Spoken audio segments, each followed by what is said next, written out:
बिस्मिल्लाहिर्रहमानिर्रहीम। हमने वेक्टर्स को जमा भी किया, वेक्टर को माइनस किया। वेक्टर को जमा करने के बाद रिजल्टेंट वेक्टर आता है। वेक्टर को माइनस करें तो भी आंसर वेक्टर आता है। अगर वेक्टर्स को मल्टीप्लाई करें, ज़रब दें, आपस में प्रोडक्ट लें, तो दो ऑप्शन है। वेक्टर्स को मल्टीप्लाई करने के बाद आंसर स्केलर भी आ सकता है और आंसर वेक्टर भी आ सकता है। अगर दो वेक्टर्स हैं ए और बी, इन्हें मल्टीप्लाई करें। मल्टीप्लाई करने के बाद आंसर स्केलर भी हो सकता है और आंसर वेक्टर भी हो सकता है। दोनों पॉसिबिलिटीज हैं। तो अगर आप दो वेक्टर्स को मल्टीप्लाई करें, मल्टीप्लाई करने के बाद आंसर स्केलर आ जाए तो इसे स्केलर प्रोडक्ट कहेंगे और दो वेक्टर्स के दरमियान डॉट का निशान लगाते हैं। पढ़ेंगे ए डॉट बी। और अगर दो वेक्टर को मल्टीप्लाई करें, मल्टीप्लाई करने के बाद आंसर भी वेक्टर आ जाए तो इसे वेक्टर प्रोडक्ट कहेंगे। तब दो वेक्टर के दरमियान क्रॉस का निशान लगाते हैं। इसे पढ़ेंगे ए क्रॉस बी। तो दोनों किस्म का प्रोडक्ट है। इन दोनों को बारी बारी हम अलग अलग डिस्कस करेंगे। So first we discuss what is scalar product और डॉट प्रोडक्ट। इसकी डेफिनेशन ऐसे बनेगी, if product of two vectors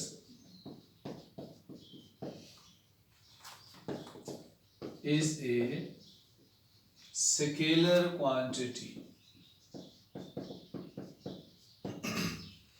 अगर दो वेक्टर्स का प्रोडक्ट कोई स्केलर क्वांटिटी आ जाए तो ये प्रोडक्ट स्केलर प्रोडक्ट है। And we put a dot, हम एक डॉट का निशान लगा देते हैं बिटवीन टू वेक्टर्स।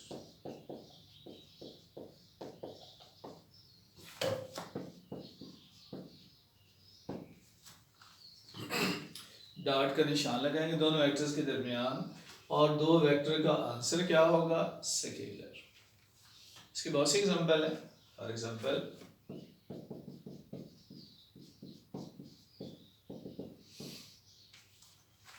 वर्क है।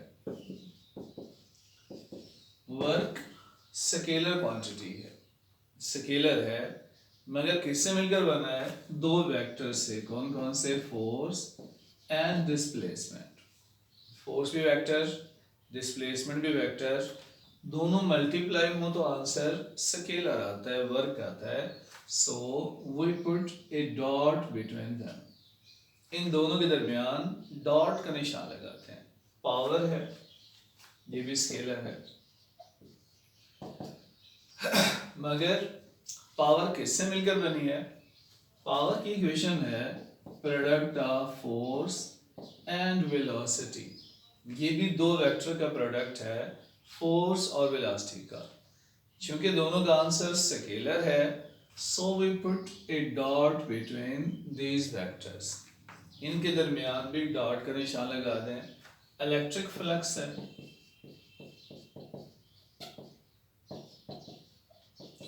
जिसको फाई से शो करते हैं, ये भी स्केलर होता है।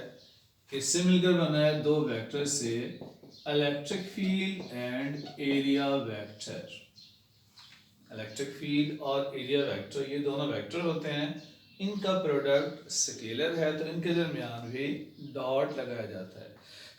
इसी तरह मैग्नेटिक फ्लक्स है और बहुत सी एग्जांपल है जिनमें दो वेक्टर का आंसर स्केलर होता है। राइट।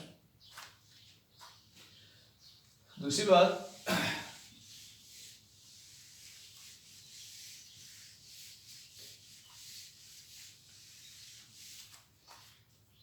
डॉट है, दो वेक्टर मल्टीप्लाई हो रहे हैं, उस प्रोडक्ट की मैग्नीट्यूड कैसे मालूम करेंगे, उसका तरीका कार है पहले वेक्टर की मैग्नीट्यूड ले लें,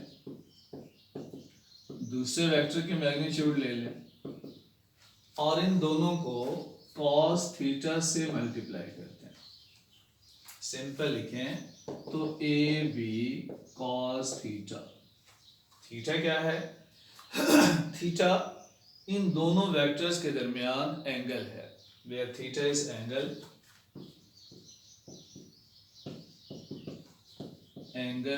बिटवीन ए एंड बी। इन दोनों वेक्टर्स के दरमियान एंगल थीटा है, उसी एंगल का कॉस ले लें और दोनों वेक्टर की मैग्नीट्यूड से मल्टीप्लाई कर दें। फॉर एग्जांपल ये फोर्स है जिसकी मैग्नीट्यूड फॉर एग्जांपल 5 न्यूटन है। ये डिस्प्लेसमेंट है जिसकी मैग्नीट्यूड 6 मीटर है और दोनों के दरमियान एंगल 60 डिग्री है। कहा गया find value of work. Force भी गिवन है, डिस्प्लेसमेंट गिवन है, दोनों के दरमियान एंगल है, तो वर्क मालूम करना हो तरीकाकार क्या होता है? Dot product F dot D, dot open करेंगे एफ डी कॉस थीटा। सबकी वैल्यू पुट कर लें। एफ की वैल्यू 5, डी की वैल्यू 6 और दोनों के दरमियान जो एंगल है उस एंगल का कॉस ले लें। That will become 30 multiply 1/2, so 15 joule is total work done। तो डॉट लेने का तरीका यही होता है, दोनों वेक्टर की मैग्नीट्यूड को cos थीटा से मल्टीप्लाई करते हैं। थीटा क्या होता है? Angle between two vectors.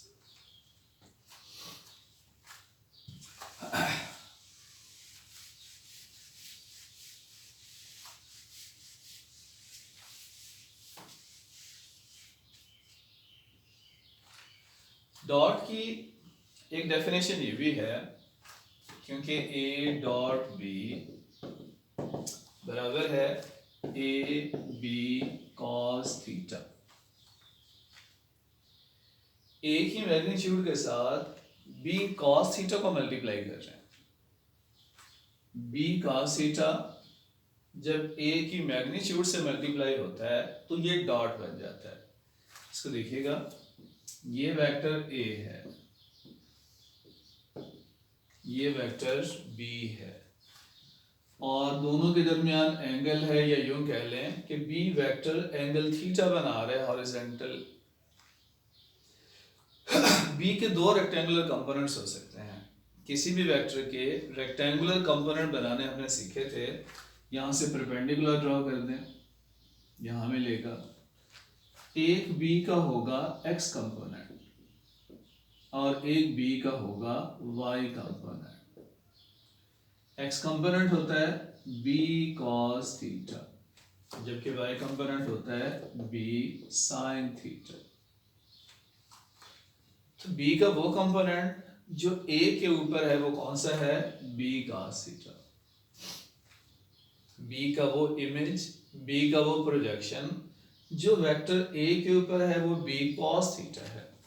तो अगर हम ए की मैग्नीट्यूड को बी के उस कंपोनेंट से मल्टीप्लाई कर दें जो ए के ऊपर है, तो ये भी डॉट होगा ए और बी के दरमियान।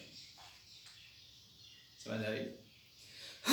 बी के दो कंपोनेंट है, B cos theta, B sine theta. A vector की लाइन ये थी, ए के ऊपर बी का कौन सा कंपोनेंट है? B cos theta. तो जब ए की मैग्नीट्यूड के साथ बी का वो कंपोनेंट मल्टीप्लाई होता है जो ए के ऊपर है, तो ये क्या बन जाता है? Dot product. इसी तरह अगर बी डॉट ए देखें, इसको लिख भी सकते हैं कि dot B, A dot B किसकी इक्वल है? मैग्नीट्यूड ऑफ ए मल्टीप्लाइड, इसको मल्टीप्लाई करते हैं किसके साथ? Component of B on vector A. Component या projection of vector B on vector A, तो ये भी डॉट प्रोडक्ट है। इसी तरह अगर बी डॉट ए मालूम करना हो तो ये होगा बी ए कॉस थीटा। अब क्या है, बी की मैग्नीट्यूड से क्या मल्टीप्लाई हो रहा है, ए कॉस थीटा। अगर डायग्राम में देखें, ये वेक्टर वही ए था और ये बी है। पहले तो हमने बी के कंपोनेंट्स किए, बी साइन थीटा और बी कॉस थीटा। अब ए के कंपोनेंट कर लें। ए की भी रेक्टेंगुलर कंपोनेंट्स दो होंगे जिनके दरमियान एंगल 90 होगा। ये वेक्टर ए है, इसके दो कंपोनेंट्स जिनके दरमियान एंगल 90 होगा। कौन कौन से, जिस पर दोनों एंगल आ जाएं वो हमेशा कॉस कंपोनेंट होता है, 90 वाला साइन कंपोनेंट होता है। तो ए के भी दो कंपोनेंट हैं, ए साइन थीटा ए कॉस थीटा। बी के ऊपर ए का कौन सा कंपोनेंट है, ए कॉस थीटा। तो अगर बी को ए के उस कंपोनेंट से मल्टीप्लाई कर दें जो बी के ऊपर है तो ये भी डॉट प्रोडक्ट होगा। लिखेंगे कैसे, magnitude of vector b multiplied component of vector a on vector b. तो ये बन गया बी डॉट ए।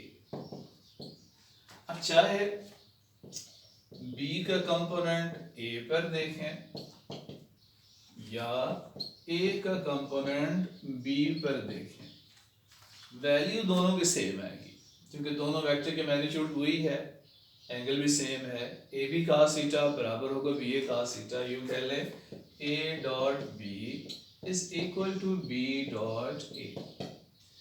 तो ये स्केलर प्रोडक्ट की पहली प्रॉपर्टी है कि scalar product always obey commutative law. ये पहला कम्यूटेटिव लॉ है, scalar product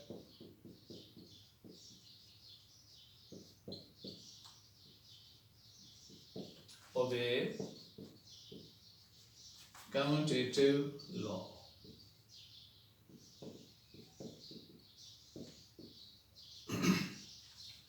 So first property of scalar product is scalar product obey commutative law. एक और प्रॉपर्टी देख लेते हैं।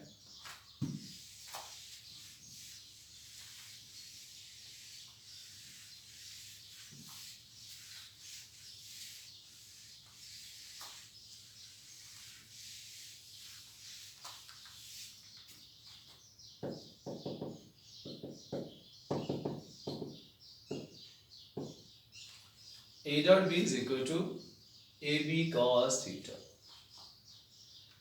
अब डॉट प्रोडक्ट की मैग्नीट्यूड का डिपेंड ए और बी की मैग्नीट्यूड के अलावा एंगल पर भी है। अगर ए और बी के दरमियान एंगल डिफरेंट होगा तो डॉट प्रोडक्ट की वैल्यू भी डिफरेंट आएगी। तीन केस चेक कर लेते हैं। पहला केस है इफ थीटा इज 0, अगर ए और बी के दरमियान एंगल 0 है मतलब दोनों वेक्टर पैरेलल हैं, ये ए है बी है सेम लाइन में है तो पैरेलल है। अगर वेक्टर्स पैरेलल हों तो उनको डॉट क्या होगा, a dot B is equal to a b cos 0। अब cos 0 मैंने एंगल बताए थे, cos 0 की वैल्यू मैक्सिमम होती है। साइन या cos उसकी मैक्सिमम वैल्यू 1 होती है, 1 से ज्यादा नहीं होती। So A B 1, so scalar product is maximum। तो जब वेक्टर्स पैरेलल होते हैं, सेम डायरेक्शन में होते हैं, उनके दरमियान एंगल 0 होता है, उनका स्केलर प्रोडक्ट मैक्सिमम होता है। सेकेंड, if theta is 90, अगर वेक्टर्स इस तरह हैं, ये पहला वेक्टर है, ये दूसरा, दोनों के दरमियान एंगल 90 है, these vectors are perpendicular to each other। अगर परपेंडिकुलर हो तो उनका डॉट क्या होगा, a dot B is equal to a magnitude b magnitude cos 90। क्योंकि cos 90 जीरो होता है, सब कुछ जीरो हो गया, dot product is minimum. So for perpendicular vectors scalar product has minimum value, and for angle 180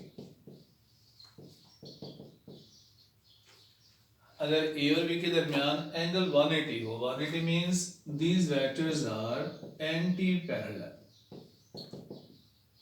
जब वेक्टर अपोजिट होते हैं उनके दरमियान एंगल 180 होता है, these are anti parallel.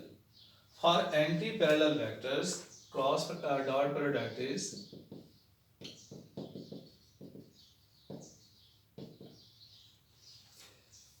cos 180 negative है, सो माइनस ए बी बन गया। cos 180 की वैल्यू -1 होती है, so scalar product is negative. For scalar product is negative for anti parallel vector. 180 में एंटी पैरेलल होते हैं। तो जब n जीरो हो, वेक्टर पैरेलल है, पैरेलल वेक्टर का डॉट मैक्सिमम, परपेंडिकुलर वेक्टर्स का डॉट मिनिमम, एंटी पैरेलल का डॉट नेगेटिव होता है। इसको मैं सिंपल एक एग्जांपल से समझाता हूँ। ये बॉडी है,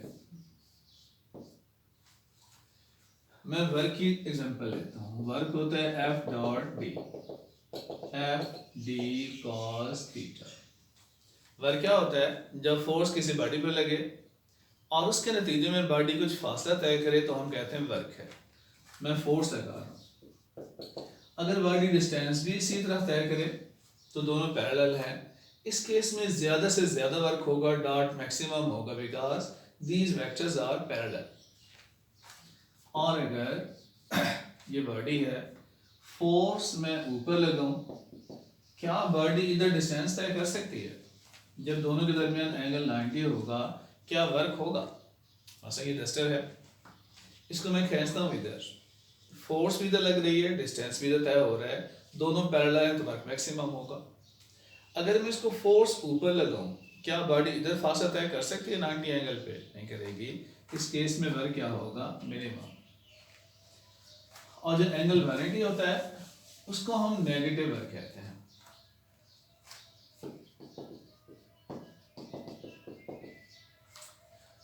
नेगेटिव वर्क की मिसाल ये है कि आपने फुटबॉल को किक लगाई, थोड़ी दूर जाने के बाद फुटबॉल रुक जाती है, क्योंकि जो एयर फ्रिक्शन है वो हमेशा डिस्टेंस के अपोजिट होती है, वो नेगेटिव वर्क करती है, जिसके नतीजे में बॉडी रुक जाती है।